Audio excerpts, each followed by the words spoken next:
Good evening and welcome back to another episode of the Fight Guys podcast. It's your boy Nick Diddy here with my cousin Willie G. You already know it's Nate Outlaw in the building and the best stash in the game, Mr. Ben Doucette, here to talk about every fucking crazy bit of what went down this past weekend. I'm here, shamefaced, tail tucked between the legs. It was an awful night of picks for me. I am feeling like I'm just going to continue to get slapped into the new year by Will right now, but it is what it is. How you doing tonight, Will? Hey, my night wasn't that great either, bro.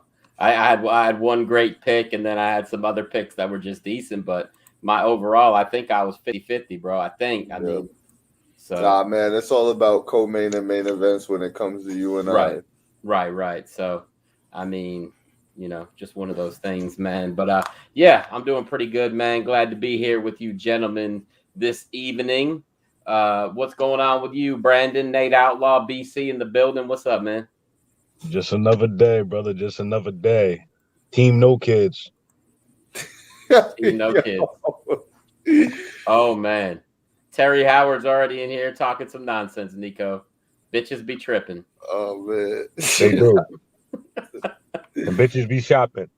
And bitches shopping. Be shopping. Bitches be shopping. You can't stop a woman from shopping. Can't stop a woman. Yo. Oh, man. Oh, man. I can see what kind of a show this is going to be tonight. That's facts, though. Y'all not going to touch that? I'm going to leave that one alone. Ben, what's going on with you tonight, bro? Dude, not much. Happy to be out of work. Happy to be covering some UFC 269. So let's get after it. Yeah, I'm ready to, man. I'm ready to. It was the perfect card to put on O'Malley on a 69 card. Hey, yeah. Okay. Yep. That's 6'9's boy. It is, yo. That is him up, right? Big facts. Yeah. Hey, Pull up with the blicky on.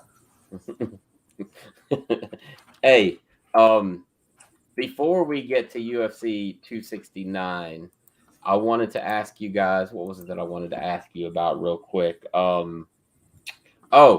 Something that I just saw right before we went on the air. I didn't send it to you guys because literally I was reading it when Brandon showed up. Have you guys seen that Clarissa Shields is threatening lawsuits against Jake Paul? Facts? Yeah. Have you seen that, Ben? So the story goes that Jake Paul has been putting out there that Clarissa Shields is basically like begging him to get on his undercard, and like all this. I don't even know the whole thing, but that's like her main complaint. And basically, she's talking about suing him for defamation of character because he's making her sound like she's like can't get on her own events and just shit like that. I don't know the whole thing, but she's also challenged to fight him at one point too. $100,000 to spar. That's what she offered him. Should mop Jake up. Bro, she's a bad chick, man, for real. I wouldn't fight her. I'm not playing games. She'll mop that boy up. Yeah, I mean, you gotta be careful because Jake does have some power, but man, he definitely doesn't have her skill. Not even close. No. But yeah, so we could definitely get into this weekend's events. Pretty wild. I thought it was pretty wild fights from the beginning. Ben, I ended up having to go back and watch the first 3 fights because I missed the early prelims. And the first fight of the night, man, Jillian Robertson. You want to talk about that, man? That was some crazy shit. I've never seen that before, man. I mean, go ahead and talk about it. You know what I'm talking about. But Nico, I don't know if you saw Jillian Robertson, but the girl that she fought, dude, gouging her eyes, not even eye poke, like literally was trying to defend the choke by digging her fingers into her eyes. Yeah, how'd that play out? What happened there? She got subbed. Yeah. Hey, did you see the ref like slapping her? The ref slapping the girl who was gouging her eyes. Oh, shit. No, man. I didn't see none of that. It was crazy, bro. Like, I was cracking up. And that's what he's doing. He was just popping her on the hand like like she was like a bad kid or something. And I'm like, nah, you need to do more than just that. But you know, she was in such a bad position that the ref couldn't really do anything else. You know what I mean? Because he would have really been penalizing Jillian if he would have, you know, stopped anything. But I guarantee you, if that fight would have continued, Ben, that they would have given Jillian a point, or, you know, taken a point away from the from her opponent. But that was just ridiculous, man. I've never seen that before. Sorry about the feedback for a second, guys. But man, you but should yeah, be. Honestly, no. I mean, like, what are we? Episode 80? Yep. What now? 82 in the place, 82, bro. 82 episodes in, and you still out here fucking up. That's crazy. Hey, man, shit happens, Nico. You damn calm near yourself down. syndicated. We damn near syndicated. It's wild. Yep. It is, man. It really is. You get syndicated on it. Facebook? Our shit live forever anyway. I think it lives forever anyway, man. But yeah, man. Hey, look, we're starting to get a little bit of a following on YouTube, man. Last video had some people watching, man. We had 9 people watched it live. That's not bad for YouTube, because what's up, bitches? Hey, Chili Willie in the building, ECW legend. What's up, bro? Hope you're doing all right, man. Hey, we appreciate the support, man. We really appreciate the support. Ben talks trash about you, Chili Willie, but the rest of us, we all love you, man. Honestly, it's crazy. I don't even understand at this point in time. Like, why Ben he wants always a hardcore talking trash match about Uncle Chill every time? Uncle Chill. What the fuck? Yo, you Chill. should see the way he slide inside the DMs, Chill. Yeah, it's crazy. Yep. That's so full of shit. hey, that's hey, Chili. He used to be a worker too, man. He said he would battle you at the ECW arena, no problem. That's hardcore, a fact. He did say that. Any of that shit, man. Yep. Backlot brawl. Ben, does that sound familiar to you? The backlot brawl. As long as I'm not the one wearing the dress, I guess I'm good in the backlot brawl. Oh, you're wearing. You should do a cinematic match. It's a new wave. Hell yeah. Chili, he said he's ready, man. Whenever you come home, he's ready for you, bro. Who Chili fight him on the roof. Who will win in the fight? Haku or Finley? Haku. Who you asking, Chili? Yeah, easy money. Yeah, I would say Haku. I'm not gonna say easy, because a tough motherfucker is always a tough motherfucker, but Haku comfortably. Hey, Chili, man, I did want to tell you, who was it, Ben? Kid Cash? Ben's first match for your first match, or one of your first matches? It was one of the first shows I was on, yeah. Yeah, one of his first matches, he teamed with Kid Cash, man. I thought that was pretty cool.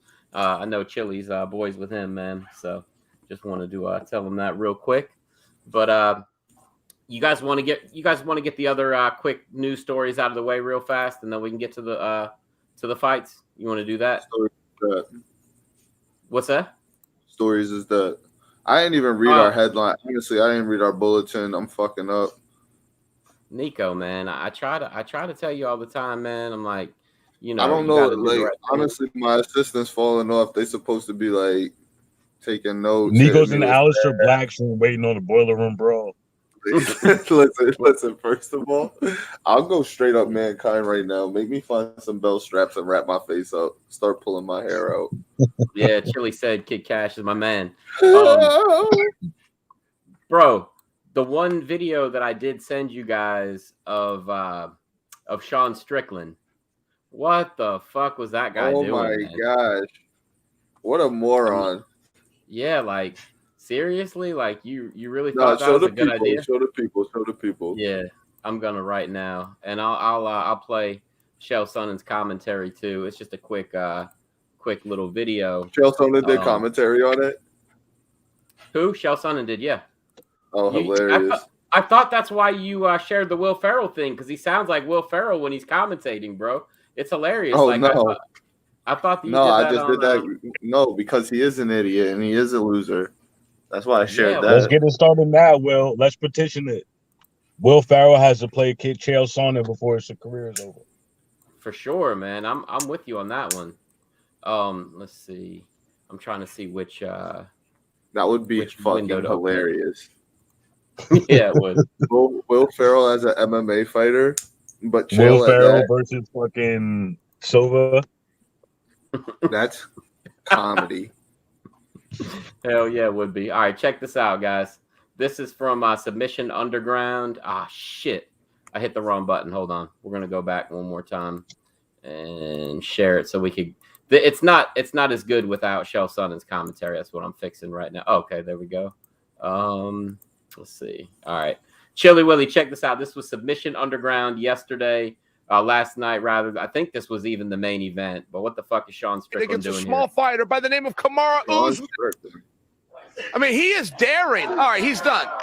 He's done. He's good. Now he's a fool. Wait, why is it playing in slow-mo? It's playing super choppy for everybody but you. Yeah, he's got is it really? He turned his back and Andy choked him Accept out. the cookies, bro. Accept the cookies. You couldn't. It was messed up for all you guys. The video for sure. Damn, For sure. I don't know why. Let me go back. Let me see if it'll just run it back. You don't even have to do anything. It'll play full speed. It was probably just streaming. Yeah. All right. Against There we a small go. fighter by the name Is of that better? Kamaru Usman. Yeah, perfect. I mean, he is daring. All right, he's done. He's done. He's good. Now he's a fool. He's not going to get out of this position. I don't think. Yeah, he's got him. He turned his back and Andy choked him out. Strickland, this is your life. Ryan, he turned his back. What did he think was going to happen? What did Strickland say at the end? Oh, I don't know. It didn't. It was like inaudible. I couldn't understand it. Yeah, Ben. Oh yeah, Ben. Get in there, Ben. Touch tips. BC, where's yours at, man? Come on, man. We're the 4 and Brad Cup gang. What's your tip? Give me that tip. There it is. Yeah. We got the tip, motherfucker. But yeah, what the hell was Sean Strickland thinking, man? I think that was late in the fight, and I think that they hadn't really had a whole lot of action, so I think that was the idea. But man, that backfired on him pretty bad. And I'm pretty sure on those Submission Underground fights that are, matches, whatever, that the winner gets paid extra. Everybody want to be Uriah Hall. Yeah. Everybody wants to be Uriah Hall. What's that supposed to mean? You can't just give your back up like that. That's the only man get away with that shit. They let that man jump on his back so he could hit him with a Samoan drop. Nah, he thought he was gonna roll through for a knee bar when he saw him attack. He just took his eyes off the prize a little too long. Just a little too long. Yep. That's what's up. But I just wanted to show that video real quick. Most of the other stuff has to do with the other night, so we'll get into it. Because like I said, all the other stories are stemming from UFC 269, except Nico. Did you watch the Lomachenko fight? I didn't mean Uriah Hall. I meant Ryan Hall, by the way. And Ryan the Lomachenko fight. I did watch it. Yeah? You want to talk about it a little bit? Loma outclassed that motherfucker. It was pretty wild. I don't even really know what's his name? Kamni? Mm-hmm. I didn't know who he was. It was a battle of Orthodox versus Southpaw. Loma did a good job creating the angles with his footwork like he always does. He got inside. He understood the benefits of inside position from the clinch. He hit him with a nice left hook, laid him down. Okay. And so I forget what round it was, though. It was later in the rounds. What round was it? Right. Maybe like let's see. Something like that. Yeah, something like that. But anyway, I was going to ask you. So he's angling for a fight with George Kambosos Jr. Was that fast? Yeah, that's who just did Teofimo, right? Yeah, yep. So that's the next fight that they're. Is he gonna try to fight him for all the belts though? Yeah, he's gonna try to get his belt back. Yeah. You should have to beat Theo first. Theo said that he's going up. Yeah. All right, that's different. That's what his father.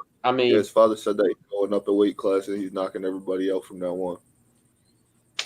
Yeah, though, Brandon, I see what you're saying, but at the same time, let's just say Juliana Pena loses the title in her next fight. Amanda Nunes takes a little bit of a break. If Juliana Pena was to lose the title to, let's say, Holly Holm, you don't think Amanda Nunes is going to come back for Juliana first? Hell no, she's going right for Holly and then she'll circle back around, and that's probably what Lomachenko would do if old dude didn't leave the weight class. I think at least. I mean, but you know. I mean, in the case that they take time off, that's a little bit different, though. Yeah, I mean, yeah, that's true, but I think that he's more wanting the title before he wants redemption. Of course. I'm just saying it's more fair to do that. Yeah. Well, I think he should have to fight you first, man. Lomachenko versus you. Yo, don't put. See, look. What's the catch weight? The cat. It's 250. Open. 250. Open weight. Yeah. Open 250 weight. Lomachenko. I'm with it. Just land one big shot, please, man. You probably get jabbed like 50 times, but if you just land that one good shot, man, we'll be in some money, bro. 50, if he turned his back, I'm gonna put him in a submission. That's fucking illegal. Yeah, it's fucking illegal, man. Anyway, let's get down to the fights. We talked about Jillian Robertson. Let's see, the second fight of the night. Ben, I know you watched all of these early prelims. I skimmed through some of them. I know the second fight. I know you had picked Randy Costa. We didn't pick that fight on this card, but I know you were pissed off at Randy that night, man. Tony Kelly caught him with some elbows, huh? Oh yeah, dude. I don't even know why I picked Randy Costa, but god damn it, I'm not gonna do that again. Fuck Randy Costa. You heard it here first, folks. Well, he like, so I started out my picks like 1-1, obviously, because I actually had picked Robertson to win by first round submission. I thought that was pretty much her only chance of winning is if she got her early. And I thought to myself, this is literally a coin flip between Costa and Kelly, but I know like Costa had a little more name recognition. Like I remembered more about him than the other cat. So like I was like, all right, I'll go with Randy Costa, and he fucked me. I was like, oh man. Yeah. No bullshit, man. No Vaseline. That's right. Hey, the third fight, Ryan Hall versus Derek Minner. Hall won that fight pretty convincingly. I think that he broke the featherweight record for most attempted submissions in a fight. Did you see that? Homie was defending. Yep. Yeah. Oh yeah, for sure. But we knew the only way that Ryan Hall's finishing the fight is if he could submit him. Yep. But luckily for him, he just basically kept, the whole fight was him attempting submissions. Yeah. But he did, he was able to. He was looking all right too, man. Yeah. I did. Kraus was like, yo, what the fuck are you doing? What are you doing on the ground right now? Yeah. Well, it wasn't the most exciting fight, but, he got the unanimous decision. And then the women's flyweight fight, Erin Blanchfield versus Miranda Maverick. Maverick was the favorite, but man, remember I said last week, Blanchfield had some good wins under her belt. I think that she had beaten, I can't think of her name, but she had beaten like a real good grappler. She's got like a real good wrestler on her resume. And I was like, that might be a tough fight for Miranda Maverick.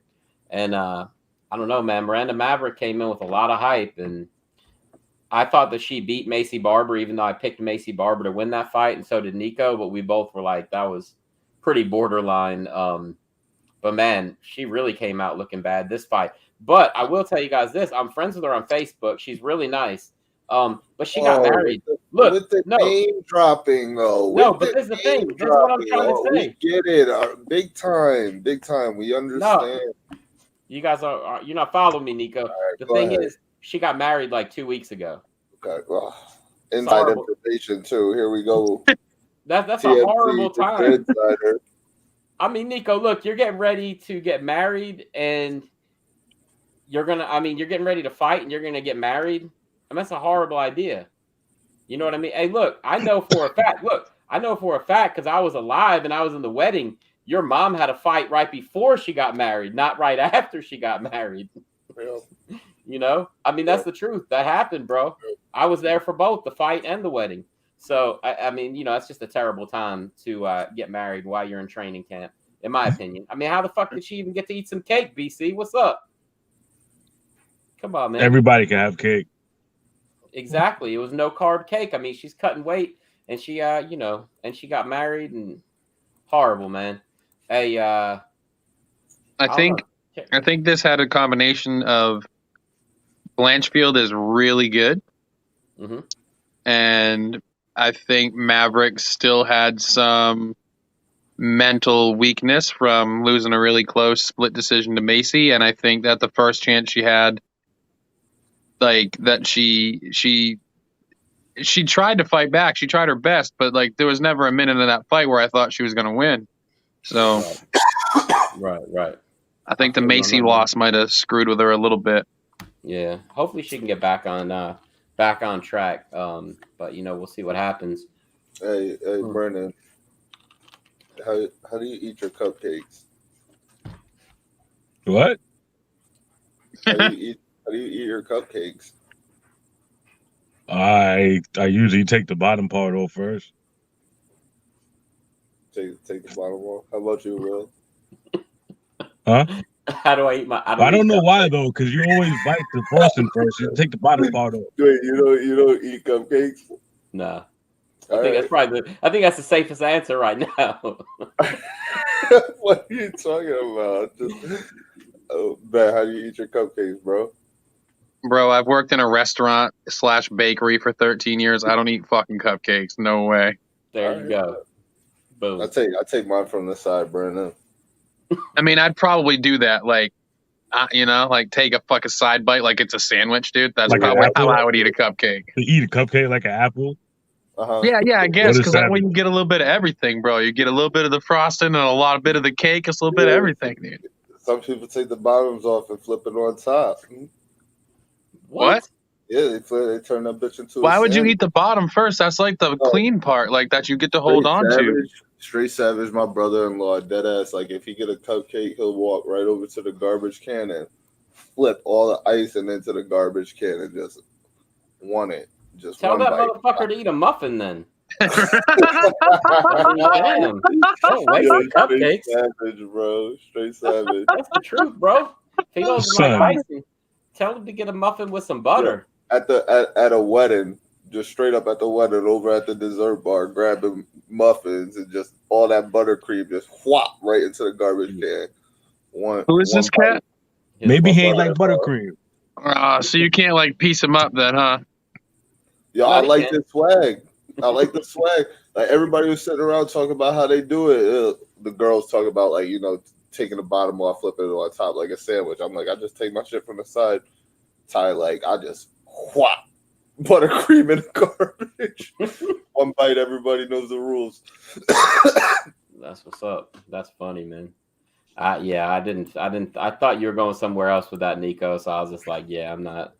Nah, I'm man. not- This is a family show, Will.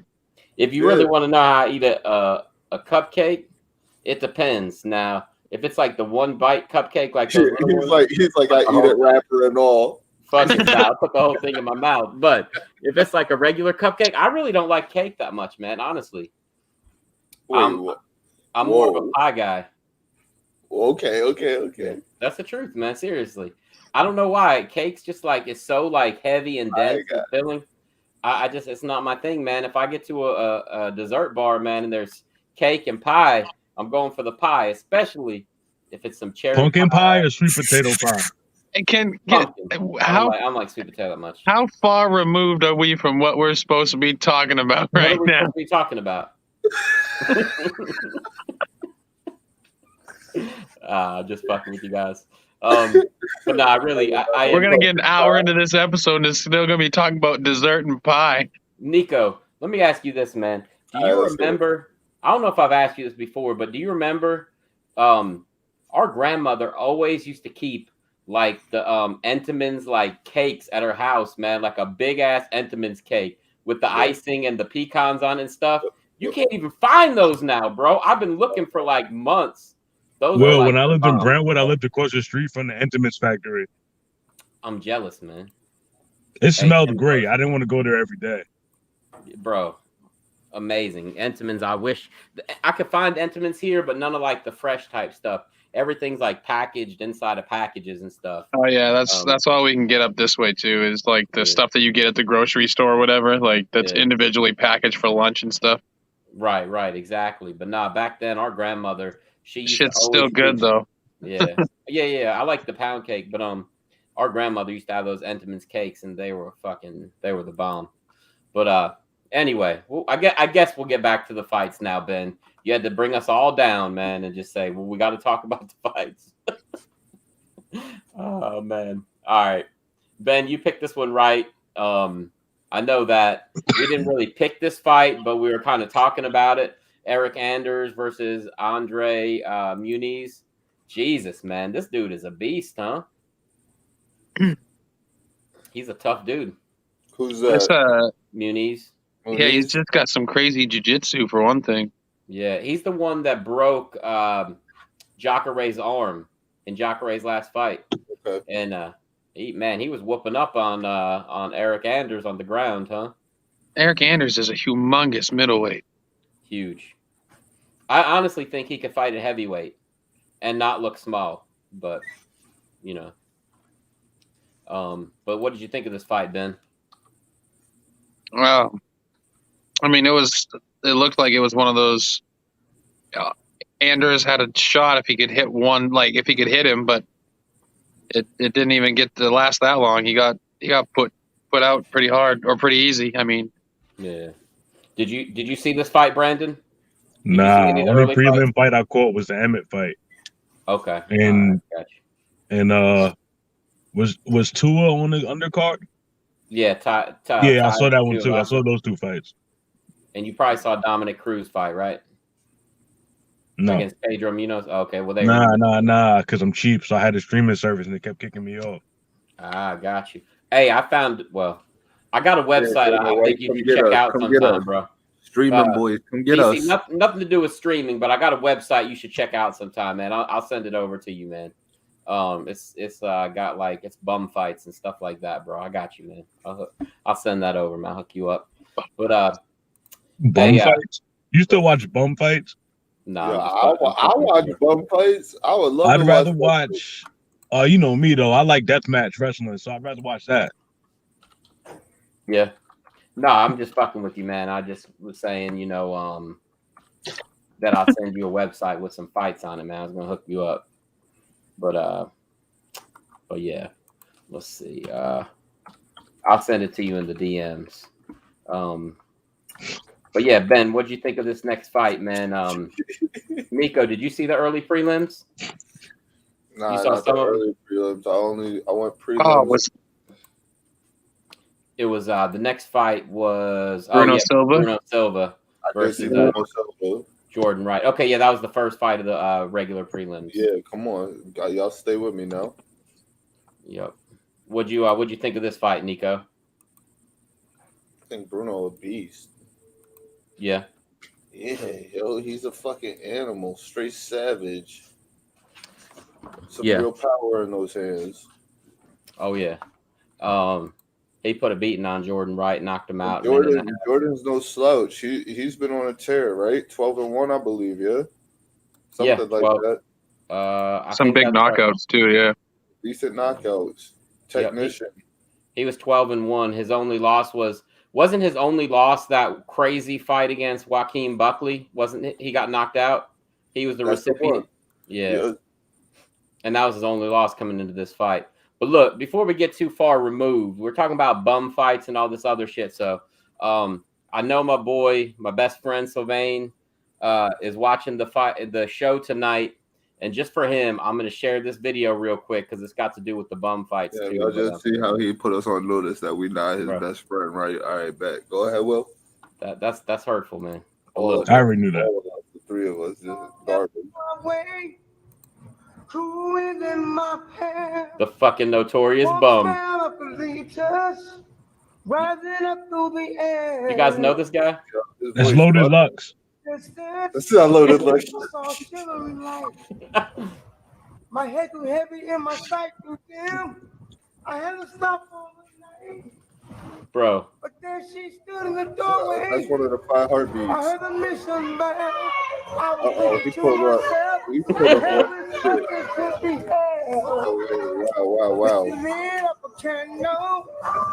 Bro, so that's the notorious bum. You guys don't know about that guy for real?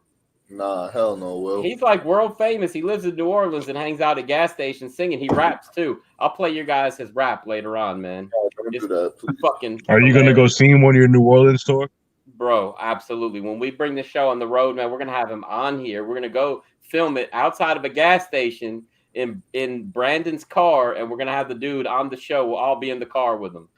Just let him know he gotta have a new song, new lyrics for us. Bro, he's got plenty of lyrics, man. I hope he's still alive. Haven't seen much from him in the last couple of years, but that dude, he goes to Wendy's and sings to people at the drive-thru. It's amazing. We should totally be going straight up. What's it called? Side Talk NYC with our shit, and just pull up at UFC events and interview all the drunk motherfuckers coming out, but on MMA. I would love to, bro. You gonna ask them how to eat their cupcakes? Facts, Hell yeah. 100%. Yeah, absolutely. And Joe Rogan I- steal that shit. Joe Rogan will be in there fresh after a knockout. Like, how do you eat your cupcakes? Nah, man, how you take your glizzy down? Man. Hey, yo, People pause. don't know what to Whoa, say, bro. player. Straight like that. How you take your glizzy down? From the side. From the side, Nico. Hey, yo. From the side. I take You a got bite. dudes drinking beer out of shoes. You never know what they're I gonna take say. a bite. I take a bite from the side, Nico. Yo, I'm not straight going up. long ways. And I don't care how this made none of y'all feel. If you don't eat your glizzy with a condiment on it, you're a fucking maniac. If you don't, or you Yes. do. No condiments on your glizzy, you're a maniac. Hell yeah. What do you mean? What are you If you eat talking it about? like plain. If you eat a hot dog plain, Ben, is what he's talking about. He said you're a maniac. What if did don't you put call it? A glizzy. Just check it out on Urban Dictionary, man. Okay. I'm trying If to you put on. mustard on your glizzy, you're a psychopath. No, you're not, man. Get the I'm fuck. Yeah, you American. are. You That's need the- mustard. Especially yellow What- mustard. You're What's the Sauerkraut? correct condiment Eating that then? shit. Tell me what the correct condiment is. Yo, so many. There's so many There's so combinations many. that I'll accept for a glizzy. Bro, Ketchup. Cheese and jalapenos. around here, it's chili and coleslaw. Yo, you That's guys ever had red hot dogs? Yes, and they're Wait, gross, man. That's Red all we Hot. got up here, man. I mean, like, you can go to the grocery store and get, like, fucking those cheap-ass ballpark Franks, not the good shit, Yeah. but, like, all we got is those red ones up here, dude. Jesus, man. Seriously? You need to start a hot dog factory, Ben. I think you should. Oh, man. Terry Howard is commenting. Let's see what he's got to say. He said, eat the roll first.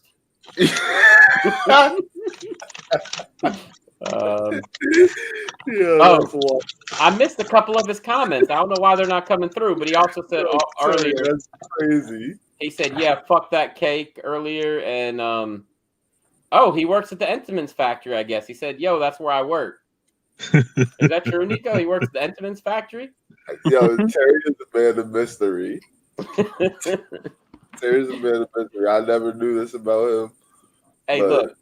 He Like needs I to be said- hooking me up with them fucking French butter coffee cakes. Because them Hell shits yeah, he is does. delicious. Hell yeah. So look, Ben, if you go Send a into a pound restaurant, cake through. if you go into a restaurant around here and you say I want a hot dog all the way, they're gonna put mustard, chili, coleslaw, and onions on it. That's all the way. That's fire. It is. It's That's good. fire. Like it's good. I'm gonna tell you, Ben. Have you ever had Southern chili? So hot dog chili, Southern chili. It's like very sweet. There's no beans in it. It's pretty much just like meat and sauce, but it's like a sweet derivative of. See, I'm gonna stop you right there, Will. It's good. If you eating chili with no beans, that shit is bullshit. it's it's you soup. don't eat it by You eating itself. soup. It's a condiment. You don't eat it by yourself. You put it on burgers or hot dogs or over fries. It's good, man. That shit is I- weird, like bacon jam. You ever heard of bacon jam? Yeah, Ben The makes fuck? bacon jam at Ew. work. You make bacon jam at work, Ben? No. I figured you did. I know you work at that restaurant. That's like one of those like, Bro, they make prison That's not like a big calzones thing up here. Right. what'd you say, Nico? They make prison calzones at his restaurant. I've been there. Ex-con catering. 100%, bro. Crushed up cookies. I made food for this dude from New York the other day. rehabilitation restaurant. They bring in all the ex-convicts to cook. I'm not an ex fucking con. I'm a good man. I'm a good man. But Hey. I made food for this dude from New York the other day, and he told me I should open a bodega. Did I tell you that? Nah. He's Hey, like, look. bro, he's like, open a bodega, make breakfast sandwiches and chopped cheese. And then he said he'd trade me food stamps for sandwiches. Hey, He misses home. Oh no, bro. We need Stony Shores on here talking about some chopped beef, right? Isn't he the one that's talking about it? Chopped cheese, whatever? Chopped cheese is trash. Hey, I know you were saying that, but wasn't he saying how good it was on Facebook? I don't care. Chopped cheese is trash. I never had I it. feel like you gotta say it if you're from the city. Like you just have to say that. That what? It's good or it's trash? No, that is good. Oh, okay. Hey, look, my good friend Terry Howard said he's worked at Entenmann's for 14 years. So there's that. He said he's going to get them to sponsor us, man. We don't get any money. We just get some free cakes. They'll just send us some cakes every. Y'all can't hold up the Coca-Cola no more. You got to eat a cake. Hell yeah. I'll put this up. You'll have to start the episode by being like, "Hey, are you guys hungry?" And then someone will be like, "No, I have this delicious Entenmann's cake right here." And I'll be like this. I'll be like, "Hey, BC, here you go, man. Here's some cake for you. You can grab it." Nico, see, I don't get it. Like, it's this way. My bad. I know. I'm fucking it up. Hey, Ben, there you go. There's some cake for you too, bro. Hey, look, Terry, real talk though, man. Hook us up with some Entenmann shirts. We'll wear them on the air, bro. They might not like our content though, man. They might be like, hey, man. That's not we're not the brand they want. They'll be like 4 psychopaths talking about fighting and eating and glizzies and shit. But all right. So, anyway, there's something I want to talk to you guys about, and it's called a shoey. Nico, we called this one. BC, we called this one, man. What'd you think of the fight, Brandon? Super Samoan does it again. You stand in front of that man and you let him throw them hands, you're going down. You're going down. You're going to dance with the canvas. Thanks. And as a fellow jiggly man, as a fellow fat dude, I fucks with him. That's my guy. He was shaking them. I wouldn't drink nothing, not no shoe, but that's him. Yeah. It's a bad dude. Spit it at first. Hey, Terry Howard said the company name is actually Bimbo, and we don't want any parts of that. Yeah, no, I'm good. No. Hey, I just want to ask a question. If Derek Lewis, I don't even care if he wins or loses this weekend, how do you guys think a fight with him and Ty would be? Would that be fucking crazy or what? They would just awesome. They would basically just have it in the contract, no grappling. It would literally be that. I have to say that. Those are my favorite kind of fights. First guy who shoots loses. They wouldn't even have to say it, man. Ben, neither one is shooting. Set it up as just stand and bang. Hey, Derek Lewis would run across the octagon like Masvidal, try to drop him with a flying knee to start the fight. Yo, I see them getting wild though. No bullshit like Francis and Derek. Yeah, no. Ty's gonna engage. Yeah, I want to see that fight. I really hope Lewis wins this week, and that would line them up pretty well, time wise. But that'd be the fight that I'd want to see the most right now in heavyweight division. For sure. But yeah, man, bro, did you see how many people got awards that night? There was like 6 performance awards. That was pretty wild, man. Yeah, they go crazy with the. I think he's going to do that more often now because everybody's got him under scrutiny about this fighter pay. So I think this is his way of kind of shutting people up. Hey, look, I just gave 6 people performance bonuses for whatever, and then I gave Cruz and Munoz fight of the night, so that's 8 people. I think that was fight of the night, Cruz and Munoz. But yeah, that shit was pretty wild, which is a good lead-in because Dominic Cruz versus Pedro Munoz was the next fight of the night, and man, I know you guys picked Cruz. BC, I don't know who you picked because you weren't on the show the other day. But man, Munoz had that motherfucker hurt at the beginning of the fight. That dude was wobbled. Like I said in the chat, Keith Peterson would have stopped the fight about 3 times. And then Dominic Cruz was not out though, bro. And if I'm Dominic Cruz, I loved what he said after the fight about it was a good refereeing job. That was fucking classic, bro. That was that like backhanded compliment, you know, towards whatever the fuck the dude's name is. I can't even think of his name right now. Keith? Yeah, Keith Peterson. Exactly. So, but I mean, the week before, Keith Peterson let freaking let somebody die in the ring pretty much and wouldn't stop the fight. So, don't say that shit, Will. It's true, man. Who was it that was getting killed and like he kept letting them fight and kept letting them fight? Yeah, that's a fact. I can't even remember who it was, but anyway, Nico, what'd you think of this fight, man? Cruz looked like a monster, huh? He did, man. He said that it was going to be glimpses of the old him, and it was. He got caught on a switch step early, but he recovered very well, which is a testament to his cardio. And from there, he just led the dance the whole entire time. It's like he said, what's the guy's name that he fought? Munoz. Munoz was built for Dom's style, very linear fighter, straightforward and back. Dom was made to create the angles that he don't see. Yep. Hey, and I said it in the group chat the other night, and then like now they've been talking about it too, bro. I would love to see him in an Aldo fight. Fuck yeah. I think that would be an amazing fight. I've always wanted to see that fight. You know, they've always kind of teased that fight for years, and now they're actually in the same weight class. So it's time. GSP Anderson Silva moment. For real. But they actually could pull this off. Yeah. You know.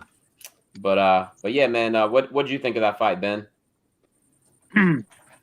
Cruz is my man. That was an awesome fight. I mean, from start to finish. But Cruz, that was as vintage Dominic Cruz as we've seen ever. He keeps his record of no losses in regular fights. Like he's never lost in a non-title fight before.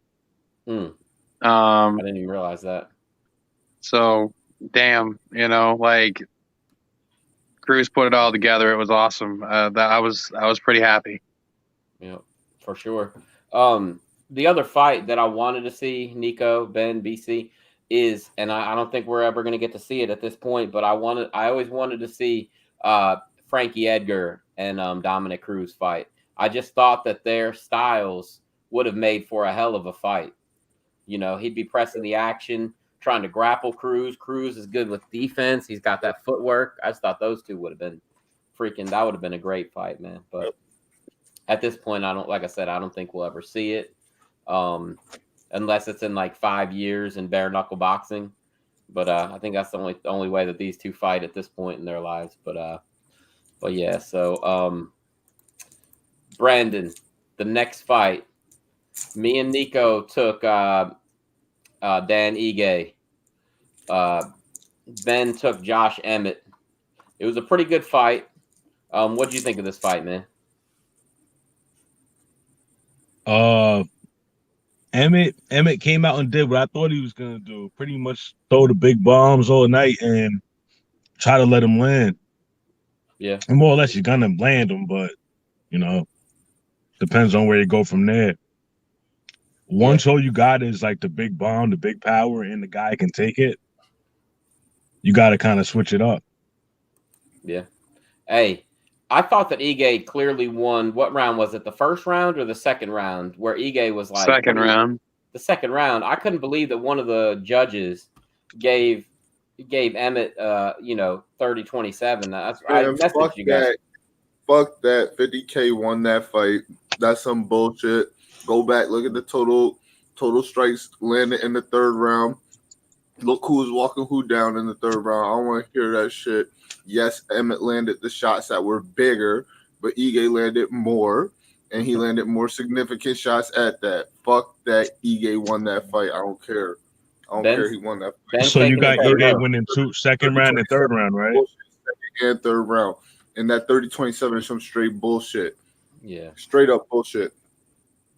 I mean, Will was right. Round two, Ige did win round two. Yeah, you know that it wasn't Off in 30-27. round 2. But He got off in round 2. yeah. Could have been a 10-8. I get Ben, crazy like that. what do you have to say about what Nico just said, man? He's just salty. I mean, I can. If anything, a draw. If anything, a draw. That's bullshit. Look, and I messaged you guys in the group. I said I really don't know who won this fight because I Dan thought that it was Ige that won close. that fight.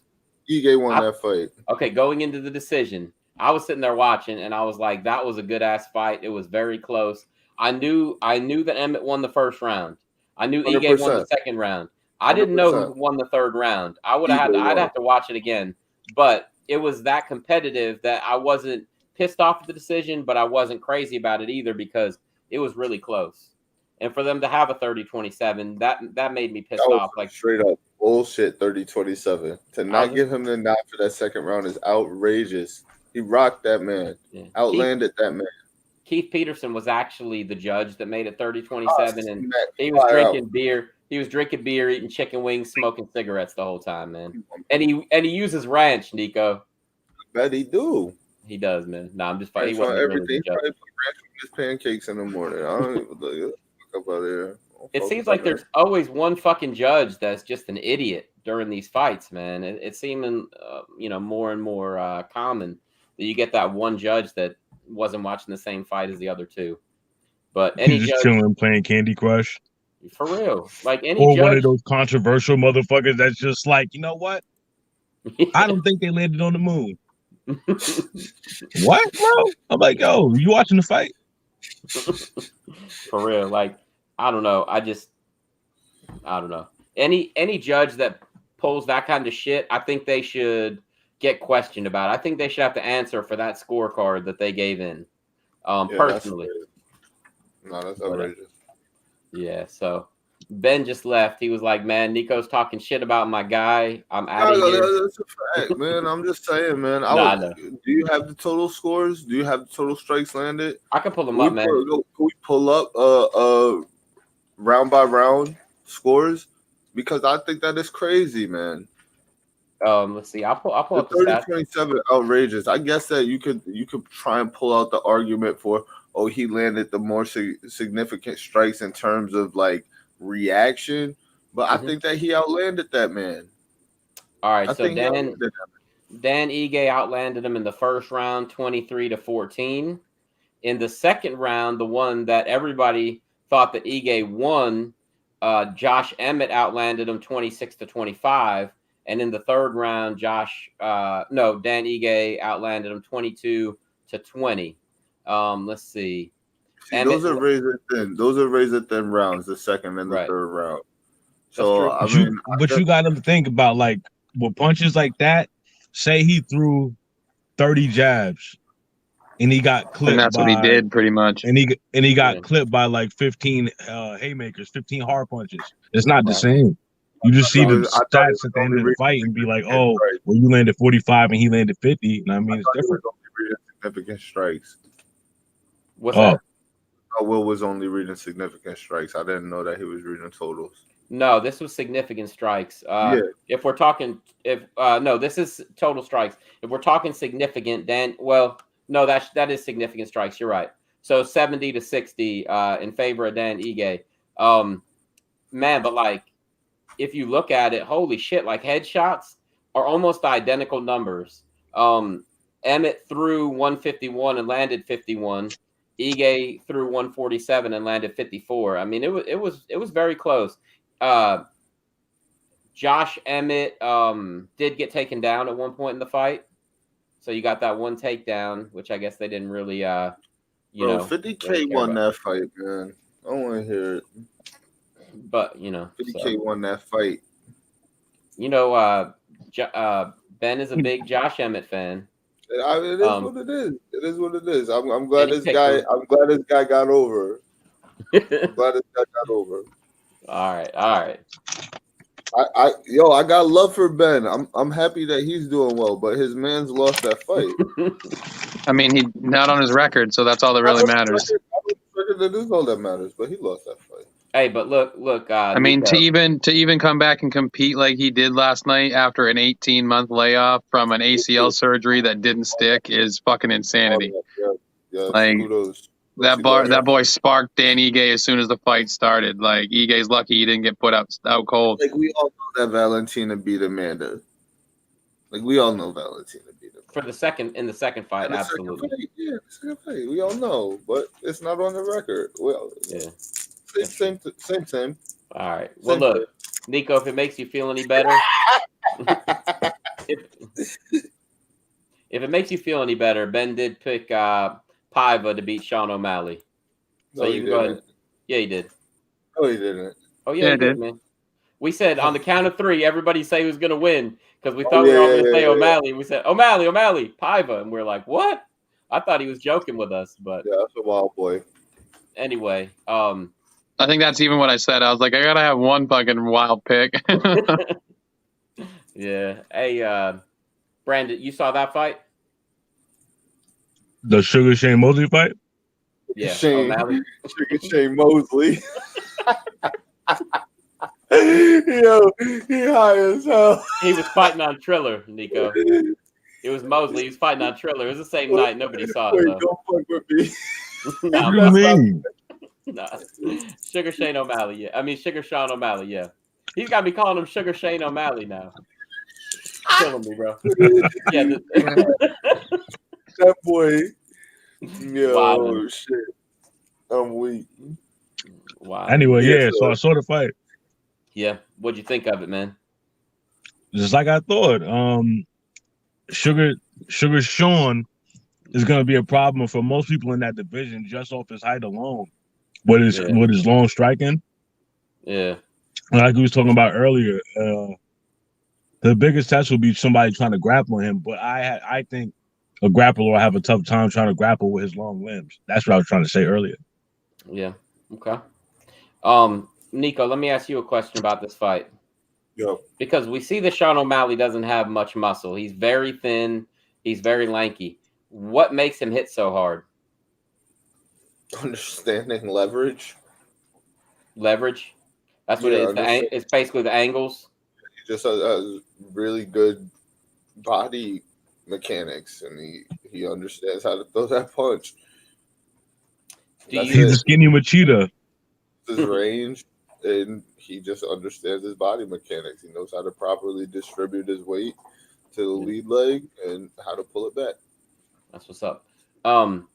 Yo, what I did hear though is he did it all with injured ribs. He had injured ribs during the camp. Couldn't even do any grappling at all. That's the worst, man. Yeah. Ribs are a problem. If you, So then see Paiva go at his body the way that he did with those cheaps. Mm-hmm. Right? He handled that very well. How do you think, because we haven't really seen anybody land any massive shots on him, how do you think he'll do? Like, how do you think his chin will hold up when he takes a shot? No telling. To be seen. You gotta see it happen. You can't just be like he'll get knocked spark out if he gets hit. No, I'm just saying. No. Cheeto caught him with some clean shots, right? A couple, but it was more that leg work. But Cheeto hit him with a few good shots, nothing too powerful. Ben, let me ask you, man, where does O'Malley go from here? Well, he still didn't have a number next to his name. So, but he should tomorrow, right? Huh? He should tomorrow, right? I'm guessing probably 13, 14. He'll be. I mean, he's cracking the top 15. Yeah. So I mean, he'll have against another 12, 11 somewhere in there. He'll go against whoever that guy is. He wants to move along slowly himself. He's the one that said he wasn't going to fight anybody with a big name until they started paying him. So right. Dana don't want the same thing that happened to Sage that happened to Sean. Hey, that's smart though, man.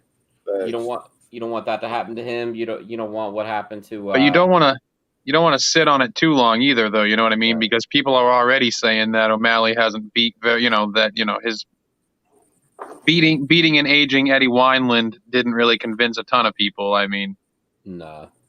But also like Nico was saying, man, you don't want it to be like another Paige Van Zant, as popular as she was, man, and they could have taken her along a little bit slower. I mean, I don't know, they did okay with her.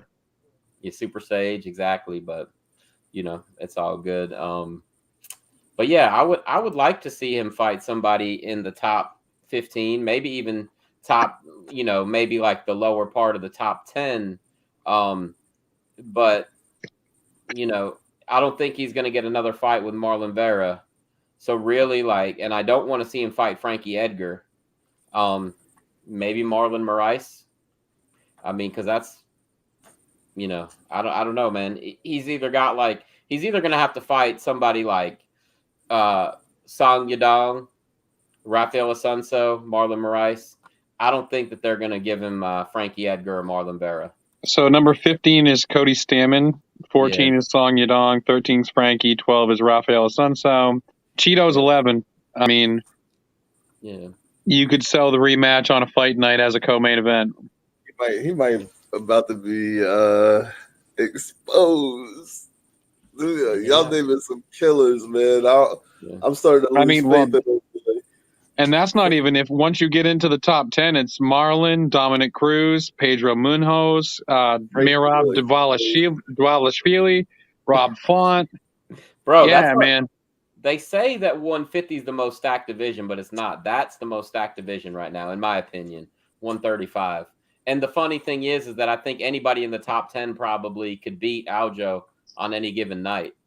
It's like he's not even the real champion, in my opinion, but I think at least everybody in the top 5, top 6, everybody in the top 6 could beat him. I know he beat Corey Sandhagen a while back. It wouldn't happen again. Not like that. But anyway, yeah, that was a fun fight. It was more of like a feature fight. But this next fight, man, that just it made me kind of sad, man, seeing Cody Garbrandt go out there and get starched by Kai Kara-France. Let's go. So bad. I think it's time for him to sit down, man. I owe Kara-France a huge apology. Let's go. I knew he was good, man. I knew Kara-France was good, but bro, once I found out they called him the hyphen, I was all in. The thing about 125 is, man, there's not many of them, so they're all killers. Every single one of them. Yeah. They take turns fighting each other and just getting better. And what is it? Iron sharpens iron, right? Those cats they don't fuck around down there. There's not very many of them. Yep. All that shit aside, before Dana get rid of him, go on the suspect list. He goes to the suspect list. Yeah. Hey, did you see? Did you see that Khabib is trying to sign him for his company? Said, come on, let's get it. He told that man, "Come on, let's go." Who? Khabib did? No, Cody. Oh yeah, Cody did. No, hey, come on, got slumber. Bad idea. Yo, what the fuck? Really bad idea. That man's done. His goose. He needs new coaches, man. It's over. Yeah, he does. But I think he's done. I think he needs to be a coach. Or he's gonna have to reinvent himself. He's gonna have to start. He's not reinventing himself. He'll reinvent himself in what? He's gonna have to wrestle more, man. I mean, he's not going to. I didn't say he's going to. I said that's what he would need to do if he's going to be competitive. You can't really reinvent your chin, though, can you? I mean, no, that's what I'm saying, though. That's he's a pretty good wrestler. You gotta go. Shit. You see his nose, man. His nose is like flying to the side in that picture right there. That's why I chose. You saw my status today, Will? No, I did not. Seeing Kara-France do that to Cody, it really makes me pissy that man beat Dominic Cruz. Like it does. Oh yeah, I did see that. Overnight sensation, flash in the pan. Yep. But he just caught the worst. His two biggest moments is the win over Dom and pushing Conor McGregor on that show. Your boy Jay Scoggs is back. He wants to know why you've been ducking him. What? Who's Jay Scoggs? That dude, the Canadian dude that was on here that one time talking shit to you. Oh, I forgot who he is. Yeah, I'm dead serious too. He doesn't even have a profile picture, so he's not very memorable. Nobody remembers you, Jay. What is the patty diet? Who knows, man? Nico punches like penne. I think he's trying to say Pena, but He said Penne, which is like Jessica Penne, probably. I don't know, man. I'm a little bit confused. Maybe man. he does mean penne. Maybe. Hey, man. Or like maybe he means like penne alla vodka, like the noodles. With chicken like, and broccoli? Wait, but are they al dente? Are they not cooked already? Are they like overcooked? Yep. What is this episode? Terry said he's a hoser, eh? Hoser, eh? I don't know what's going on today. I'm sorry that I forgot who Jay Scoggs was. It's all, clearly a fan of ours. Very fan of ours. Stopping by again. I appreciate the view, buddy. Thank you for stopping by. He pops in every once in a while. Much love to you. Be sure to send me a fruitcake for Christmas, please. Thank you. For sure. The boy is very into Spider-Man these days. He said he'll hook you in 30 seconds. This is probably true. My jiu-jitsu is not up to par. Yeah. But that means he'd have to get close enough to touch you. That's true, too. That's slumber. Anyway, let's go on to the next fight. The next fight of the night was Jeff Neal versus Santiago Ponzinibbio. Another fight that we picked wrong, Nico. That was a rough one, man. Yeah. That was a rough one for me. I really like Santiago, but he was looking a little bit old, man. Neal, man. I like Neal. Yeah. Yeah. I mean, kind of a lackluster fight, to be honest with you. I hated that it was right in the middle of this event with all these finishes, and then we get this one that went to the distance, and it just, I mean, it wasn't a horrible fight. It just wasn't quite as exciting as the rest of the entire prelims and main card. Yeah. At least one good thing came out of that fight, and that's just, I think Ponzinibbio is probably on the other side of the top 15 now. Like, he might be 15, 14, 13 area, but I mean, he punched like he was in fucking quicksand after the second round. Yeah, he had a rough night, man. Unfortunately, but I just hate that his best years, I think he was injured. So he didn't really get to show everything that I think that he could have done in the UFC, which kind of sucks. Who do you think was going to win this fight, Brendan? Always bet on black, Nico. He did say it in the group chat. Right. Yeah, so. I mean, he followed his game plan. I guess he didn't have the power to knock the dude out. And Ponzi got schemed. For sure. I like it, man. I like it. So, the next fight of the night, Juliana Pena shocked the world. Not just the state, not just the country, the world. Fucking great performance, man. We top flight security of the world, Craig. Of the world. On the fucking last week, bro. I can't believe people saying it's rigged, though. That was wild. Stupid, man. People are dumb. See, well, people aren't lifelong fight fans. They're like these people that just jump on, watch a little bit. I'm not going to call them casual because I think that's just fucking stupid. That's just like the catchy word of the year. But they're just not educated in fighting. I actually threw something together for you guys, and I'm going to show you. I'm going to show you two pictures. And these two pictures, they're not the same. And I'm going to show you the first one is this one right here. There's the first picture. You guys see that picture? Yes, well, we see it. Now here's the second picture. And you guys know what the difference is? What's that? In the second picture, when those fighters right here, when they got hit, what's that? Not even when they lost. When they got hit, when they faced some diversity, they came back and they won fights. They're battle tested. These fighters right here, pretty much every time that they were in there with somebody they knew. Get Kobe off of there, man. Get who?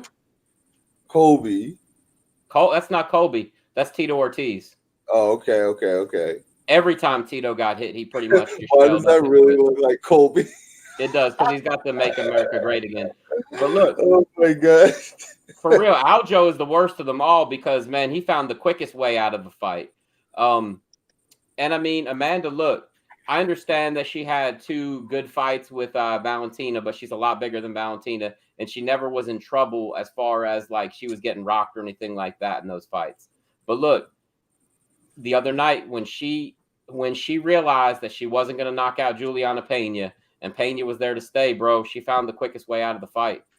She didn't have to tap. That I don't give a fuck what anybody says. That choke was not in tight. It wasn't in tight. And go ahead. She was gassed, man. Right. I mean, she was gassed bad. Absolutely. Oh, I totally agree. But look, it was just like Conor. He was gassed in that Nate Diaz fight. He wasn't ready to go to tap. Yeah, he got tapped, but like right when Nate got the choke on, boom, boom, boom, boom, boom, quick tap. Like he didn't even hand fight. She didn't even really hand fight, bro. Right when the choke went on, she was like, "All right, I'm done." It's the bully mentality. Same thing with Mike Tyson. Same thing with Conor McGregor. Same thing with Ronda Rousey. As soon as somebody really stepped up to them and they were in a real fight, they packed it in. They figured out the first way to leave the fight. I truly believe that. I mean, what's your guys' opinion of that? And like this right here, Charles Oliveira, man, that dude 2 fights in a row was on his way out and figured out a way to win. Anderson Silva got his ass kicked by Chael Sonnen for 24 minutes and 30 seconds. You know, Holly Holm battered Misha Tate's face for like 20-something minutes. Frankie Edgar, I swear, I thought the dude was dead when he was fighting Gray Maynard and ended up winning the fight. John Jones, you know, he's taken an ass whipping several times in his fights. Against Gustafson, he was getting beat on. Against Thiago Santos, but he never quit. Max Holloway, same thing, man. I mean, that dude has taken some big shots in fights. He doesn't quit. The Dustin fight, yeah, he lost. But, man, he took some fucking shots, and he just kept on fighting. Evander Holyfield, his whole career. GSP, when he was in there with, like, Condit, he was getting some shots against Johnny Hendricks. I just feel like there's certain fighters that are made to fight, and there's certain fighters that are made to just bully. And when that bully gets hit, it's just, you know. What, Ben? What you got, man? I don't believe that, really. I mean, you don't believe what? She came out like that. She quit because she couldn't bully her. I feel. I mean, she came out and she won that first round fairly convincingly. She did, but and when she came out in the second, the first few exchanges, she was swinging with everything she had, and she gassed herself. And it's one of those things where she's going to lose the fight anyway. So why let her sink that choke in? Like, she wasn't getting out of that position. What makes you say she'd have to lose the fight anyway? She wasn't getting out of that position. Gassed. Why not? Why wasn't she getting out of that position? She was gassed, dude. We just said that. She was gassed. I understand that, but I mean, you don't think other people have been gassed and like on the ground with a jiu-jitsu person and lasted out the round? I mean, bro, look, Juliana didn't even have hooks in. That's irrelevant. If she has nothing left to fight off with, she's going to tap. Right, she tapped. She could have exploded up, and Juliana she had nothing to explode with. So she quit. So she quit on herself, right? She had no choice. She couldn't defend herself. Bro, you always have a choice. How that's easy for us to say. I mean, we don't have a world-class athlete punching us in the face and climbing on our back. I mean, that's true, but look, I got my ass kicked by state champion Ryan Maurer, but I kept wrestling and I was getting fucking slammed on my head. I got my ass whooped, but I didn't quit. And like, he was way more dominant than Juliana Pena was to Amanda Nunes. I'm talking about in high school wrestling, Ben, when I was a senior. I was getting fucking thrown around. I couldn't breathe. I have asthma. You can't use your inhaler. I mean, I understand what it's like not to be able to breathe. But look, the thing is this. Yes, she was tired in the second round. She had no reason to be tired at that point. She started getting tired because she gave up on herself. And she started taking those shots. You think she got tired from throwing those big shots? Or do you think she got tired from getting peppered in the face and had a straight up concussion, for sure, from getting jabbed in the face by Juliana Pena for 3 minutes straight and getting those winding shots that weren't even great punches? She didn't even have like a good guard up against her. And she was still landing shots at that point. If she was so tired, would she really have been throwing those bombs? Amanda busted her eye open right before she got submitted. You do know that, right? Ben, her most significant strike was right before she got submitted. she hit Juliana on the left side of the face and I busted guess her I eye don't open. understand what you're trying to say. Like she was gassed, so she tapped out. Like that's what I saw. I mean, I feel like she gave up on herself because it's the first time she faced some serious diversity in a fight since the Kat Zingano fight that we talked about the other day. Since that fight, she has not really faced anybody who stood up to her and really was giving her some work. Valentina was basically a point fight. Both fights, they were basically like a point fight. Valentina's not going to knock her out. She's too big. She's way too big for Valentina. Juliana Pena actually had a chance to knock her out, and when she realized she wasn't knocking Juliana Pena out, I feel like she quit on herself. For real. I know Chael Sonnen saying that she quit because she was tired, and I know that's kind of what you're saying, but I feel like she quit on herself. It's that bully mentality, man. For real. It's the first thing you do is hit a bully in the face. What were you saying, Nico? I kind of agree with you, Will. In all honesty, I think that she stood in the pocket with Juliana, and Juliana got the best of her. And when she did go to the ground, she kind of gave up that position. It wasn't a position that was really worked for or earned. It was like when Khabib did that to Conor. It was, I feel like it was just the way out. Like she knew what there was going to be for the rest of the night anyway. She already heard throughout the course of the evening, I'm going to drag her down, I'm going to take her into deep water, I'm going to wrestle her, I'm going to do this. And then when she got on top and felt that, it was just like, all right, let me just let this choke happen. And honestly, like, I don't think there's going to be a rematch. I know you had said that in the chat, Ben. I think, now we'll go around the horn, but I think that what the UFC is going to do is book that Kayla Harrison fight for Amanda, and I don't think she'll fight again after that. I don't think she'll come. Gassed is like crazy to think that she could be gassed like that in 2 rounds, given her history. Like she hasn't fought at 135 in 2 years, and she had just gotten over COVID before this fight. My boy, she walked in there with the core looking slim. That's fine. I'm just saying she hasn't fought at 135 in 2 years. So like, she said, but I've seen her in a minute. I did hear in the mill that she wasn't training and all this shit. I heard that, but for me personally, if you're cutting the weight and it comes off that easy, she weighed in 134.5. Look to be in good shape. I would think that she would have at least the cardio for it. Maybe your time is off, but your cardio should be intact. I do feel like she got hit with her own treatment when she went out and did that shit to Cyborg, and she peppered her up, and Cyborg just started swinging for the fences, and she let it go a little too soon, and put herself in danger. But Cyborg got knocked out. I don't think her gas tank would have been depleted from letting go like that. She got clipped and went to sleep. Amanda gave that back up. It looked like she was looking for a way out. I think she thought it. I've heard of no hooks, no problem. You could still get the choke, but not like that, Daddy. That was, I don't know. There's something a little fishy about that. I feel like, and Ben, we'll go back to you in a second, but if you watch that first fight with McGregor and Nate Diaz, McGregor didn't want to get knocked out, so he dove for a leg because he knew he was going to get submitted. He knew he was going out because the punch that Nate lands right before he submits him, Conor was done. If he'd have got hit with 3 more shots, he would have been out cold. And I think Amanda was in that same boat, and I think it's better for her, she felt like, to tap than to net. I mean, that's just my personal opinion. Nate, you haven't said anything. What do you think of this, man? I think she gassed, but I also hear your point. Yeah. Like, okay. It's early for her to gas out. But at the same time, from my perspective, she didn't have anything to give out of that position. She was balled up on her knees, and fuck it. If you're gonna get tapped anyway, just tap. I mean, but don't you think that's what makes like a true warrior? Is that person that? Yeah. I think that I would go out on my shield. I am not Amanda Nunes. True. So I want to know, Ben, why you think she gassed so easily. I know you said about COVID, but she also reportedly had COVID in May and then again in August. So one of those was a lie. You don't get it back to back. Like, gonna do this right now? Like, no, I'm just saying.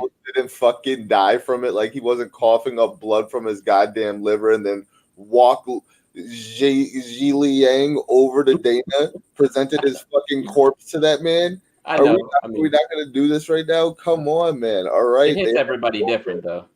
Oh, so, it does. yeah, No, it does. Yeah, it hit Kamzat like a fucking train. He was coughing up blood. I mean, they said at one time he might have had to retire, but yeah, come on.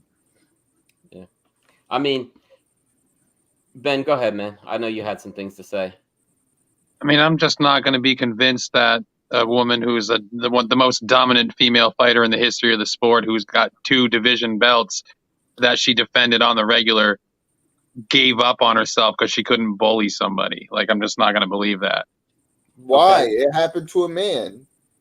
It happened to Conor. Oh, so it must happen to her too? Is that what you're saying? Conor had 2 belts. You keep comparing it to Conor, but they're not even the same. So, and Mike Tyson. How is it not? It's a lot closer to Mike Tyson, right? You think it's closer to Mike Tyson? 3 of them was the same. Pretty much. 3 of them was the same. We know Tyson's problem though. Tyson stopped training and slacked off. We all know the story. He did, but even when he started training again, it happened to him again with Evander Holyfield, the next guy who actually like went in there and was ready for him and wasn't gonna just lay down. See, I mean, and Joe Rogan said it on the broadcast. Basically, these girls are defeated before they even come out of the locker room. I mean, and I just don't see how Amanda Nunes could have gotten that gassed that early in the fight when she's had some fights where she was battering these people for 3, 4, 5 rounds. Like Felicia Spencer, like she beat the hell out of her 5 rounds and looked like she could have won another 5. Yeah, but she wasn't getting pieced up either. I mean, when you're getting hit in the head, and you can gas a lot differently if you're taking damage and you're taking shots. I mean, if your bell's rung and your eyes are sparkly and you're running out of gas and you know you're not getting up from the position you're put in, like, live to fight another day, you know, like, it is what it is. Juliana was watching footage of Amanda just cutting through these hoes like a fucking knife through butter, walking them all down, piecing them up with them big looping shots. And somebody took her to medieval times and had her watch a jousting competition. And they said, Juliana, that's your jab. Her head never leaves center line. That's your jab all fucking day. And that's all she did. She bobbled her fucking head. She did not like it. You could see she didn't like it. Just the jab, not even the right hand. And then when the right started landing, it was like, we want to get up out of here. We're ready to go now. Yeah. I mean, that's the way I saw it. But it's the first time that we've really seen, in my opinion, that we've seen her really face some diversity since that Kat Zingano fight when Kat, TKO'd her. But we'll see. I think that her next fight is either Kayla Harrison or she won't come back. She says that she's going to take some time off and get her shit together. I don't buy that as a good excuse. And I think that the weight class will move on without her. Kayla Harrison's reaction to it is comedy. Fuck. That was supposed to be me. Pretty much. The crazy thing though, Nico, seriously, I still think that Amanda would beat Kayla Harrison. I think that she would. We'll see. I don't think Amanda will. I think we'll see a hungrier Amanda. I think that's the difference between Amanda's gonna come back hungrier. Yeah, she probably will if she comes back. She'll come back. I think she'll come back. We'll see. We'll see, Nico. We will see. Let's talk about this main event. I don't know what happened to Ben. I think he got mad and was like, "Fuck you," and left. That main event, man. Charles Oliveira versus Dustin Poirier. Good fight, man. Man, Charles Oliveira can take a shot, huh? 100%, man. He looked like he was going up 2 times in that. Yep. So just like the Chandler fight. Yeah. I heard some stat today that Oliveira beat him a minute quicker than Khabib did. Did you see that stat? That it took Oliveira a minute less, something along those lines. Nico, you said in the chat last night, man. Go ahead and say it. What you were asking about Islam. is if Islam faces Charlie Olives and loses, will that bring Khabib out of retirement? I say absolutely, bro. Khabib's, I think, 2 years younger than Oliveira. Mm-hmm. Why not? I think it gives him something to work for, and it gives him something to be hungry for, man. Especially if he sees it and it's a close fight. Yeah, I think so. I mean, I'm rocking with Justin Gaethje in the fight versus Charlie. I am too, man, because I don't think that if he lands like Chandler or Poirier did, I don't think that Oliveira is going to be able to withstand it just because he hits so much harder than those guys. Yeah. But the Islam fight, man, is very dangerous for Islam because I think Oliveira's stand-up is just as good as his now. And if Islam tries to, blanket him, I mean, Oliveira's submissions are ridiculous. We've all seen that. I don't think that fight is as one-sided as a lot of people think it would be at this point. Oliveira's a beast, man. Oliveira's knees and elbows, though, man. Yeah, that's a pretty nasty weapon he's bringing to the table there. He's looking good from that clinch, man. He's going straight for it. Do you, Ben? Do you think that Dustin became too in love with his boxing, and that was an issue here? Not necessarily. No, not really. I mean, if you look back at a history of some of his losses, they're by submission. Mm-hmm. And you're going against legitimately the most successful submission artist that the UFC has ever seen. Right. You prep for however long he prepped to fight Conor McGregor, and you kind of forget that there's other aspects of the game. Even if you know that the guy you're fighting is a specialist, you kind of forget that there's other aspects to the game. Like, Poirier is awesome, but I mean, I didn't have a problem picking Oliveira. I kind of knew that he would be able to get something locked in. That's Poirier's history. Right. What I was referring to on that was Poirier didn't throw one leg kick in the whole fight after he fucked up Conor's legs 2 fights in a row. That's why I was asking if, what did you think? Exactly, he didn't throw any kicks, Chili. I mean, why do you think he didn't try to go that route after he crippled Conor 2 fights in a row? With the leg. Different fighter. He didn't want to give the takedown up, and he didn't go for any. Yeah, exactly. He didn't want to be on the ground. But I feel like with that, it does go back to what you're saying, Will, in that he was mainly going to be focused on the boxing and the hands aspect, but not because of focusing on the boxing from a hands aspect, but focusing on not entering the submission. You feel me? So I'm going to take my kicks away. Right. I don't want to give you the leg. I'm going to take my takedown away because I don't want to give you the leg. I'm limited to my hands now. And if I do go on the ground with you, I don't want to give up position. So I'm just going to clinch and hold you as tight as I can. But now I'm going to blow my arms up from trying to hold you as tight as I can. So he did fuck himself in that aspect. You focus on too much on what they're great at and less on what you're going to do to them. Or what got you to the dance. Yeah. You still go after that shit. And you still put your feet on them hips and you kick for dear life to try and get back to your feet. And you defend the submission if it comes. You don't just try and prevent it with all your might and blow yourself up in the meantime. Right. And you could tell that was the game plan because after round 2, when he did spend that whole entire time clinching, when he got back to his corner didn't say, yo, get your fucking feet on the hips, Shrimp, get to the fence. They said, good job. That's exactly what we wanted. Don't give up position. So they game plan for that. That's what they were going to try to do no matter what. Yep, that's true.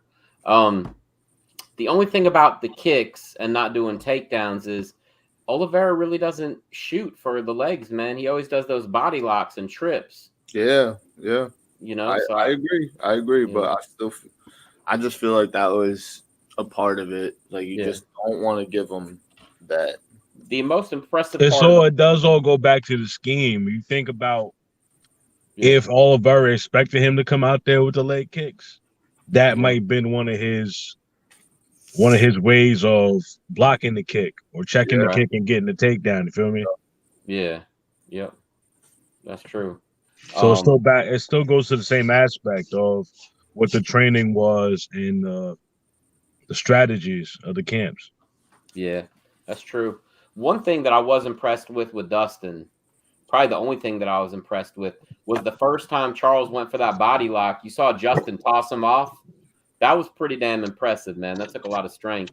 But it seems like this main event fight was quiet, no hype behind the match. Maybe Dustin didn't train hard for this. Maybe Dustin will retire soon. I don't think it's either of those. I just think that Charles, his stand-up is very, very, very, very underrated, and I think he's very elusive. And he took those shots, and man, it didn't put him away, man. And it's like one of those things. If you don't stop this guy early, it seems like it's just a matter of time before he's gonna put you away.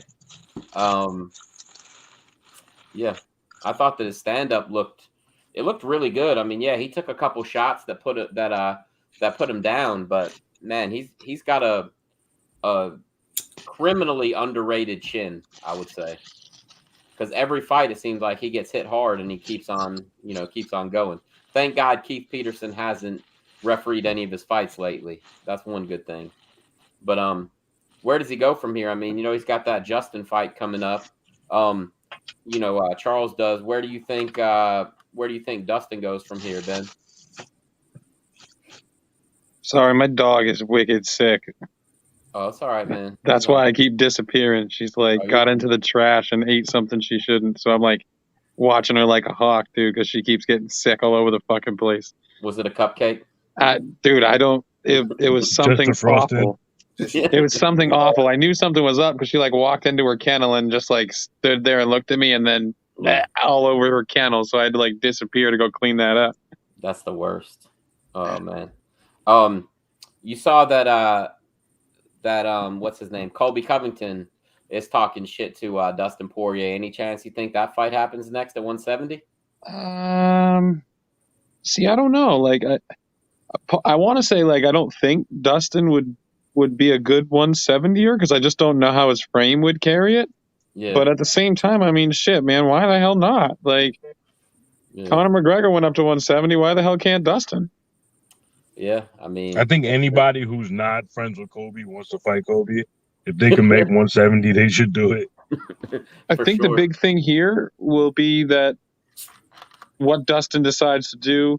Like, I don't know if you saw the post-fight stuff there, like the press conference. He was very teary-eyed. He said that he knew he could come back and fight for the title again, but the question was, does he want to? Yeah. He didn't like hint at retirement, but he also didn't really sound like he basically said like he has to decide if it's worth getting out of bed and getting your ass kicked anymore to be second best is basically what he was hinting at. Yeah. I mean, him, Dominic Cruz, and Jose Aldo, and the one other guy that I can never remember his name are like the only guys left from WEC. Probably Ronnie Yaya. Yeah, exactly. Those are about the only guys left from WEC, I believe. Donald Cerrone. Yeah, but I mean, is he even still signed? I think that's kind of like a mystery right now. Oh, that's true. But, he's been around a while. I know he's not an old man by any means, but in fighting age, Jesus, he's had some freaking wars, man. Talk about a guy who's been in some fights. Chili, I don't know which is a bigger fight right now. Dustin versus Conor 4. I don't think it would sell as much as Nate and Conor 3. I really think that they've got to go with Nate and Conor when he comes back. What do you guys think? Swerve them all and give us Nate Poirier. Yeah, I mean, hey, it would be a good fight, but I just feel like, man, at this point, Nate, I don't know. It just seems like Nate takes a lot of ass whippings, and he's just like one of those guys that you just can't put away. I don't know. He's tough and he's dangerous, but he's dangerous in the later rounds. That's what he do. I just wish that he would use his jiu-jitsu to his advantage. Him and Nick both, man. I feel like they both just have this like amazing tool and just won't use it. But what do you think is a bigger fight? You think it's Conor versus Nate or Conor versus Dustin? BC, what do you think is a bigger fight? Conor versus Dustin. Yeah, number 4. Conor won 2 of those fights versus one of them and lost 2 versus one of them. You figure that out. No, he's 1-1 against Nate and 1-2 against Dustin. Oh, so it'd be number that's 3. What I meant. Yeah. Okay. What about you, Nico? What do you think would be a bigger fight? Nate, because Nate's a bigger star than Dustin. Yeah. Okay. And but he's not active. You think he's still a bigger star because of his name? Active. I mean, he fought Leon not too long ago. Yeah. Chili thinks Conor versus Dustin would be bigger. Ben, what do you think would be bigger?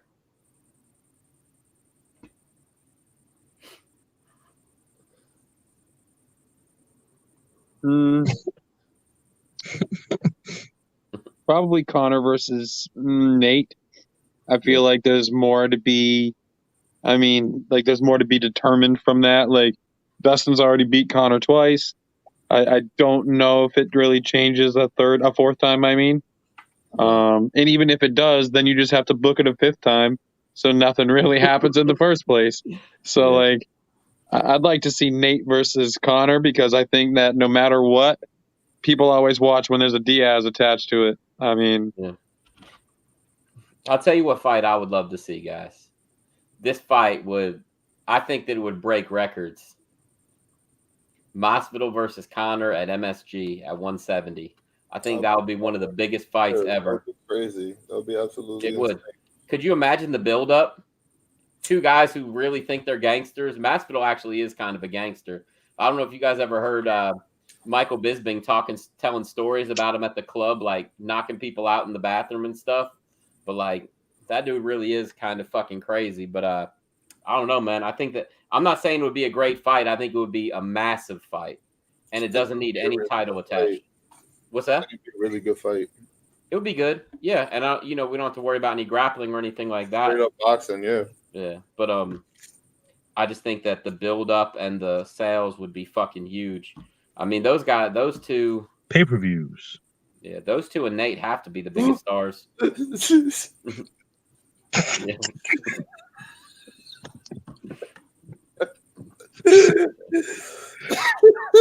think that would be fun. But yeah, this dude. You walking like Hakeem? Hakeem, the African Dream? Nah, man. Brandon got it. That's cool. Hey, Chili Willie said Conor versus Colby. God, that would be a horrible fight. I think Colby would just take him down. And lay on top of him. Yeah, facts. I don't think Colby would take the chance of getting hit at all. I mean, it would be a big fight and people would watch it, but damn, I don't think the execution would be as good as the build-up. But it's all good. It'd be a good night for Colby, that's for sure. Yeah, definitely. So, all right, what else you guys want to talk about before we wrap it up? What's going on over there, Ben? You giving out your bank statement? Say what? What's happening?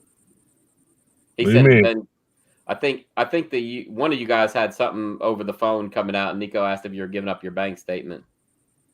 Nah, ain't nobody over here. I'm over here by myself. Okay. Hey, why Ben look like he's deaf right now? Oh, because he's watching his dog. He's paying attention to his dog. Hey, Nico, did you see where Jay Skog said you're punch drunk and you love heroin? Yeah. This dude, I saw that. If you love heroin and all that other shit, I think he loves you, bro. That dude's like your biggest fan, man.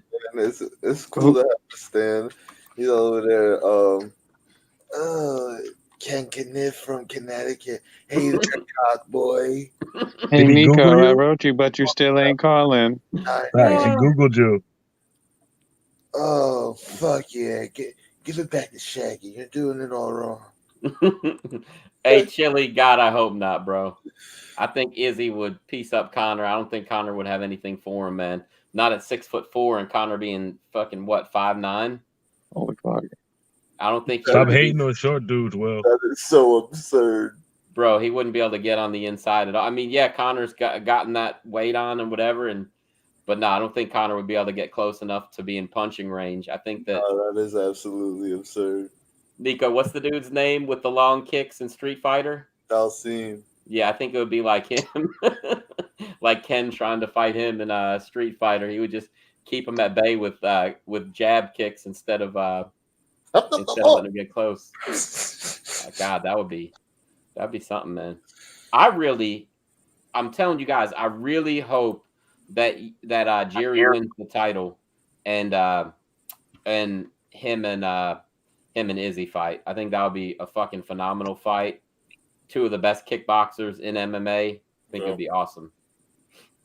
It'll be what we hoped Jan Blachowicz versus Izzy would be, because we didn't expect Jan to go out there and wrestle him, 3 out of the 5 rounds. But we'll see what happens. BC, man, what you got going on, bro? Anything important? No, absolutely not. I got chicken parm waiting for me at the crib. Ooh. Nico, he's gonna split it with you if you go by there, man. I got chicken. And yes, I have a crib. I'm always in my car. I'm not homeless. I got chicken parmesan upstairs right now. What you talking about? Yeah, I'm in the cellar right now, but Chicken parmesan. Yeah, you already know. Ben, he's not in the cellar, bro. He's locked in the saw bathroom like you were talking about earlier, bro. What? I'm in the saw bathroom. That's what I said. Yeah, I was like, by the way, in the saw bathroom. I already know if I'm in the saw bathroom, I'm coming out that motherfucker alive. That's for damn sure. And by the way, the one of the last really great chicken parms I had, Nico Damas made it. Nice. Thank you. Talk that shit, because that's facts too. That's not even a guess. Big facts. Thank you. Hey, Ben, I'll let you take this one, man. Is Brock Lesnar better with Paul or without him?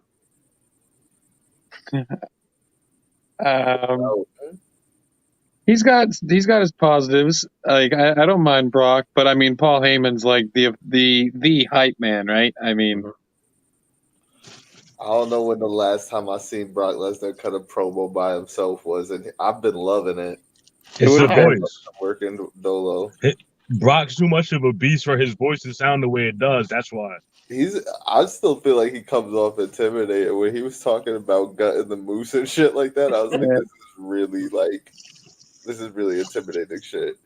I would hate that. Hey, look, eventually, it can't stay like this forever. Eventually, Paul's going to go back to him. He's got to. He's not going to stay with Roman forever. Eventually, he's going to go back with Brock, in my opinion. Brock's doing as good of a job as he can. I think his promos are actually kind of funny, but he can't manage them both though. Nah, why? He could try for like a week, but they'll be like trying to kill each other. But look, his stuff with Sami Zayn the other week was fucking great, man. He had me rolling laughing. Right? Like he's gonna kill you, Sami. Like, but you're standing there, Sami. Yeah. Sami plays like the comedic part very well, and Brock was kind of like the straight man. But it was like you knew what was coming, but it was great anyway, man. I really am enjoying him by himself. When they really let him loose. But the flannel, now the overalls. The overalls is even more over the top. It's like you can see them just going a little bit more every time. First it was the top knot, then he came out with the flannel and the jeans, and they're like, nah, fuck it, let's go overalls over that. I'm loving it. Good progression. Hell yeah. Ben, what about you, man? You got anything important, crazy going on up there? Not a damn thing. There's nothing going on. If Drew could come out with that big ass sword, Brock should be able to come out with the axe on his back. There you go. With a bow and arrow, whatever the fuck he hunting the moose with. An elephant gun. Straight up elephant gun, Elmer Fudd style. I'm with it. All right, Ben, look. Nico Damas with a do-rag. Stony Shore says we're not going to talk about Nico Damas with a do-rag. Yo, what's up, man? Stop. Hey, Ben, I have an idea. Lavish. Let me get my satin shit off. He called you Paul Mooney, bro. Real Paul Mooney shit. Yo, that's crazy. Hey, Hey, look, Jay, now that you're in the room, man, BC has something to say to you about some chopped cheese. What you got to say, BC? Chopped cheese is trash, and I'm pretty sure he knows I know that. Hey, he said you're silky, Nico. Ben, I had an idea, bro. Casanova. Ben, I got an idea, bro. Look, in my opinion, if Nico agrees, like, because you lost those 3 bets, right? I'm already out. No. Listen. I say there's a very easy way, Ben, for you to clear the slate. Okay, this is it. Fuck no, you, Nico, Ben. hold on. No, Nico, hold on. I got this. Seriously, this is some bullshit now. How are we negotiating? No, because I have an idea. I've got a better idea, though. I think all those other ideas kind of suck. Ben, next time there's a snowstorm, I want you to go do some kind of crazy stunt in the snow. Like I did last year. I'll tag you in it, bro. I put on DMX, naked. Up. Naked. I had on a wrestling singlet. Okay. And I did a front flip in my front yard and did a snow angel and talked shit to Nico, challenged him, and he never answered the challenge. Bare ass. No, not bare ass. Get the fuck bare out of here. No, bare ass. And bare ass, and we'll blur it out on the show. How about that? Nah, I'm just fucking with you. Look, if you do some kind of a stunt in the snow, which I'm sure you're used to snow, for me, it'll clear it out. Man, fuck that. Yes. Some more bullshit. Nico, you'd rather see him with the Mentos and the stunt in the snow? Yeah, the stunt in the snow should be him doing the Mentos and Coke. I was gonna say I'll do that shit outside. I can't do that shit in my house, man. I know, that's why I said do it in the house. I got these fucking stupid tile ceiling bullshit. I'd never get that shit out of my house. That's why you had to catch it all in your mouth. Oh man, look at that. BC's talking shit. He said chopped cheese only for the real New Yorkers. Bing bong. Stony Bougie. Ask that nigga when's the last time you had a chopped cheese, and then it's the end of the story right there. Who? Bing bong. Hey, you don't know when the last time he had a chopped cheese was? I do. It was at the Cedric the Entertainer concert, man. His stand-up comedy concert. The waiter just walked up with a chopped cheese. Hey, that's his goat, man. That's his comedic goat, bro. You better calm down. Oh man, this is Saturday. He said Saturday. He had one Saturday. Or he means this Saturday. Maybe this Saturday. That's why ain't nobody seen him since Saturday, because he's sick of reading that bullshit. He said he constipated. Bing bong. All right. Anyway, Nico, you got anything crazy going on, man, so we can get out of here? Anything you want to plug? Anything, man? Well, not now that you said you want to get out of here. Fuck no, it, I'm saying before we go off the air. We're at an hour and 45 minutes. I'm feeling damn. I'm going through some shit internally right now, man. Nico. This nigga Nico's in the. We got Stony Shores basement right now. You're trying to not even really check in on me to see how I feel. Y'all back there making jokes about me being in the soft flick. Look, what were you saying I was doing, Brendan? Definitely some sus shit. Said I was mankind in the boiler room. Don't give a fuck about me right now. He pissed. He's like, "Yo, is that the laundry machine? What's going on?" Listen, back Nico, I got something to explain to you. All right, shit. We got Stony Shores stuck in the bathroom. We got mouse traps going off behind you. Yeah, we got Ben's dog sick over here in the corner, and Brandon's got chicken parm waiting on him. Everybody's ready to go. It's episode 82. Everybody's ready to go, right? Yeah. BC has the I want chicken parm face on right now, bro. That's my favorite face. Ooh, exactly. I just look this way, bro. What's up? Nico, what would you like to discuss before we end this, bro? Nah, baby, not much. I gotta get to this episode of Raw that I got DVR'd. I gotta see what's going on. There you go, man. Take it to the house then, bro. I gotta take my dog out before she shits all over my house. Oh my god, he's just gonna shit on my outro, Ben. You already did that shit like 3 episodes ago. What the fuck, man? BC, Brandon, you want to sign off? You're lying. He said you're Big lying. Bong, really a chopped cheese. No chopped cheese. There's a no chopped cheese zone. We got chicken palms in the microwave. We got my man's Ben gonna take care of his dog because he's a dog lover. I appreciate that, Ben. We appreciate that. We appreciate you. Big facts. For real. I don't know about you, You, I don't know about you. And Nico, at the end of the day, if you need help, blink twice. Miranda's got him locked up in the basement.